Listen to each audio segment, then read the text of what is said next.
Football দুনিয়ায় আবারও ঝড়। আর্জেন্টিনার দল ঘোষণা করেছে, আর সেই দলে আছেন একটাই নাম, লিওনেল মেসি। বয়স বাড়লেও কেন এখনো মেসির উপর নির্ভর করছে পুরো দল?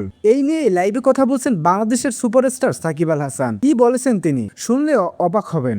আর্জেন্টিনা আবারও তাদের স্কোয়াডে রেখেছেন লিওনেল মেসিকে। অনেকেই ভাবছিলেন এই বয়সে হয়তো মেসিকে ধীরে ধীরে বিশ্রাম দেওয়া হবে, কিন্তু না, দল এখনো তাকে কেন্দ্র করেই এগোচ্ছে। কারণটা পরিষ্কার, মেসি শুধু একজন খেলোয়াড় না, সে একটা পুরো টিমের ব্রেইন। মাঠে তার উপস্থিত মানে আত্মবিশ্বাস, ম্যাচ জেতার আশা। নতুন তরুণ খেলোয়াড়রা আসছে, কিন্তু তাদের গাইড করার জন্য এখনো মেসির মতো লিডার খুব দরকার।